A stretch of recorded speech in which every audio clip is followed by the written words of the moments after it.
안녕하십니까. 중딩평론가 임지환입니다. 오늘은 장손의 리뷰와 해석을 한번 해볼 예정인데요.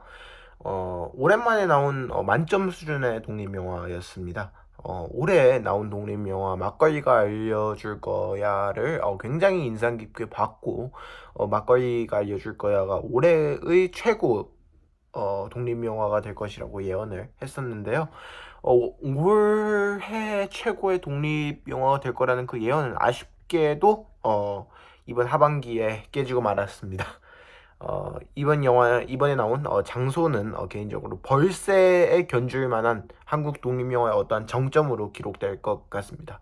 장손이 이 정도로 제가 높게 평가하는 이유는 이 영화가 한국 민속 문화의 얄팍함을 보여주는 방식과 삶과 죽음, 전통 앞에 인간이 얼마나 나약한 존재인지, 죽음 앞에 인간이 얼마나 나약한 존재인지 적나라하고 사실적으로 나타내기 때문입니다.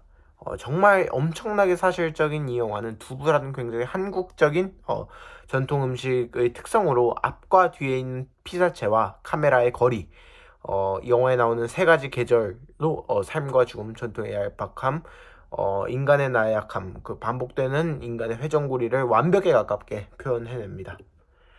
삶과 죽음의 앵글, 이 영화는 굉장히 또렷한 방식으로 삶과 죽음에 대하여 표현해냅니다. 바로 카메라는 화자와 캐릭터라는 피사체의 거리로 표현하게 삶과 죽음에 대한 토속적인 해석을 표현해내는 것인데요. 단순히 나에게서 떨어지면 우리에게서 멀어지는 그 사람은 죽음으로 향하는 것입니다.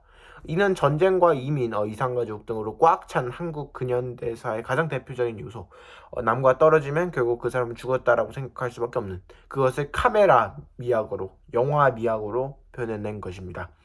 피사체가 멀어지면 그이는 죽음에 가까워집니다. 두 노인인 할머니와 할아버지의 죽음 모두 그렇습니다. 엔딩 할아버지 같은 경우는 좀 얘기를 해야 할 것 같은데요. 잠시 후 해석을 해보겠습니다. 나약함과 얄팍함. 이 영화에서 표현하는 또 다른 것은 인간의 나약함과 전통의 얄팍함입니다. 이 영화에서는 인간의 나약함을 계속하여 보여줍니다. 이 영화에서 단순히 나오는 노인들의 나약함이 아닙니다.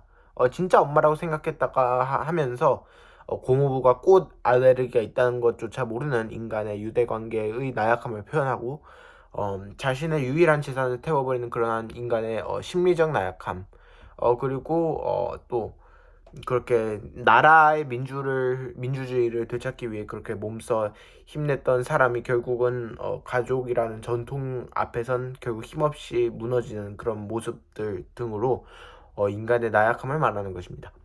물론 노인의 치매, 죄책감에서 나오는 나약함도 이에 포함됩니다. 그리고 이 나약함은 전통의 얄팍함으로부터 이제 유래가 되죠. 이 가족은 지나칠 정도로 전통을 지키려고 하고 전통에 대하여 굉장히 엄격합니다. 이렇게 굉장히 뿌리 깊어 보이지만 사실 이 집안은 그 어떤 곳보다 뿌리가 얕은 집안입니다. 6.25 전쟁 때 모든 것을 잃어 그 무엇도 남지 않은 곳부터 시작한 집안이고, 매번 그렇게 진심으로 제사를 하던 곳에서는 아무것도 없는 헛것이었습니다. 그 관이 없었죠. 아무 뿌리도 없었기에 최대한 뿌리처럼 만들기 위하여 두부라는 전통 음식을 만들었고, 그 영양가 없는 그 뿌리, 두부라는 그 뿌리 겉에 있는 자풀, 즉 인간들은 자신의 영양가를 그 뿌리 얕은 뿌리에게 기부해야만 했습니다. 그리고 이는 두부와도 같죠.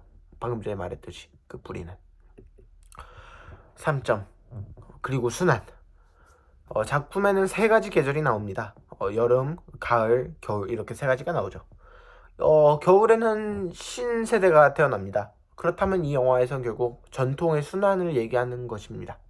그런데 왜 4계절이 아니라 3계절만 나올까? 돈이 없었다면 3계절 찍지도 못합니다. 그 이유는 다음과 같은 계절, 그 전 계절, 전 세대로부터 가르침 안에 갇혀 있기 때문입니다. 새로운 세대는. 그리고 그 갈린 세대는 갈려있는 두부, 그 하나의 가족은 결국 붙여보면 결국 또 다른 결국 비지가 되게 되죠. 결국 다른 걸로부터 받은 고통을 통해 변형하는 것입니다. 인간 그런 전 세대로부터의 어떠한 가르침은 인간을 고통스럽게 하고 결국 그것은 인간을 갈고 닦고 힘들게 또 변형시키는 거죠.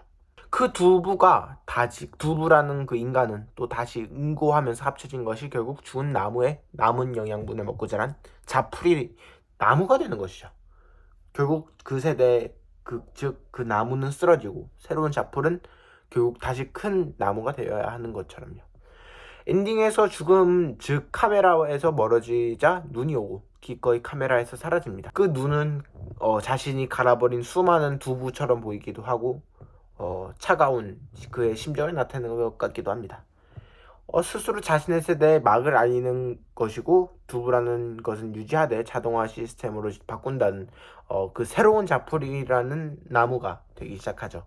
아직 겨울에 태어나 가을에 영향을 받을 여름에 영향을 받고 있는 세대에 영향을 받는 신세대의 신세대는 또 어떤 자풀이 되었을까? 결국 이러한 세대도 이러한 모든 세대가 6.25 전쟁, 민주화 운동 등으로 역사의 고통을 겪으며 부서진 두부의 아픈 부분 아닌가. 이렇게 보면 두부는 또 역사죠. 네, 이런 역사의 한 부분, 즉 가족. 그 가족이란 비지는 결국 또 갈리고 갈려 그 작은 영양분으로 다시 나무가 되겠죠. 평가를 좀 해보자면 기본적으로 카메라 앵글이 굉장히 훌륭합니다. 방금 전에서도 말했듯이 굉장히 철학적이고 한국 토속적인 이런 카메라 앵글을 굉장히 잘 사용하였고 또 가족의 이런 굉장히 친근한 대사들은 굉장히 말만 나고 굉장히 작품을 2시간 내내 볼 충분한 이 엔진이 돼줍니다. 그것을 제외하더라도 굉장히 훌륭한 배우들의 연기력이 특히 눈보였습니다. 주인공 배우분을 이제 무도실무관에도 나오셨던 것 같은데 거기서는 조금 아쉬웠거든요, 연기가. 근데 여기에 나온 장손이라는 영화에서는 거의 이 사람이 진짜 연극에서 굉장히 많은 노하우가 있는 사람이었구나 라는 것을 알 정도로 굉장히 훌륭한 연기력을 보여주셨습니다. 그리고 또 굉장히 토속적인 한국의 문화를 설명해 준다는 것에서는 굉장히 독립영화에서 보여주는 야심적인 모습들은 굉장히 보기 좋았고요. 이 감독 오정민 감독님이 데뷔작이신데 아마도 훌륭한 거장이 되지 않으실까 싶습니다. 한공주 감독님이 이제 우상을 찍으시고 또 파수꾼 감독님이 사냥의 시간을 찍으셨는데 이 감독님도 이제 이런 장손이라는 영화를 통해서 굉장히 훌륭한 또 작가주의적이면서도 훌륭한 영화를 한번 찍어내시지 않을까 싶습니다. 한 줄 평입니다. 가족이랑 콩은 역사의 일부일 뿐. 10점 만점에 10점입니다. 감사합니다. 지금까지 중딩평론가였습니다.